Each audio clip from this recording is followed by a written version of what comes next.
Yan yung mga damo sa dagat. Dito kami sa may Jack Point sa lighthouse. Ang lawak ng lupa ng New Zealand. Alin? Atras ka, pipicturean kita. Atras! Huh? Okay.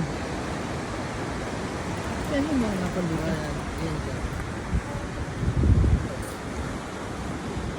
Ang ganda oh.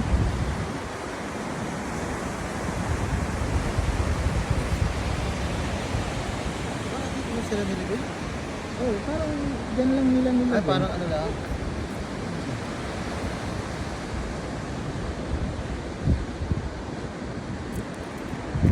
Oh, hindi naman malakas ang hangin eh. Dapat nagpicture ka pa, atras ka. Atras. Huh?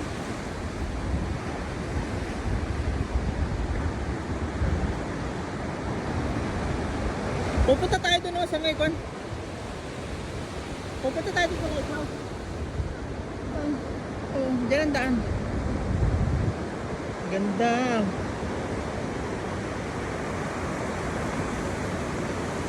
Ang galakad-lakad pa nito. Maganda pa na. Tingnan mo ng dagat dito sa New Zealand. Open sea. Tara, diretso na tayo maglakad. Doon papunta ron. Yun ang pupuntahan natin. Lighthouse. Walang penguin dito? Ay, doon sana sa Umaro. Doon na, doon tara. Doon sana sa Umaro. Kaya nga mga penguin. Next pasa, punta tayo. Ano kasi kayo nun eh. Pumunta na rin lang kayo, hindi pa kayo niyo sinulit. Lawak ng lupa ng New Zealand. O, tingnan mo nung, di ba nung pumunta tayo dito, may tanim na yan ano? Sunflower, dati. Tataniman, anong ginagawa nila? Tapos natutuyo lang. Oil yun? Ah, Yun di ba may sunflower oil? Yun man din yun. yun ang kinukuha lang nila. Oo, yung buto yata yun. Ngawak, sunflower to dati.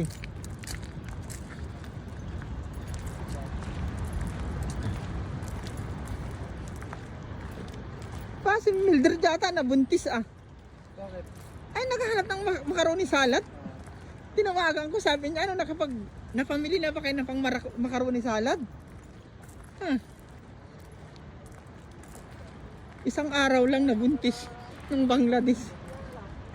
Kali nga kami sa ano para isang bilihan na lang kanina. Ay ba't hindi ba niya sinabi? Ang ganda rito. Ano na, YouTube pala dyan. 3 lusong lang yan. Ano ka ba? Gusto mo naman agad pa uwi. Maganda nga dyan. Ito dati yung sunflower yan. Ang haba yan mula dun. Ano, babalik naman tayo pa ganyan. Ah, natural lang ang...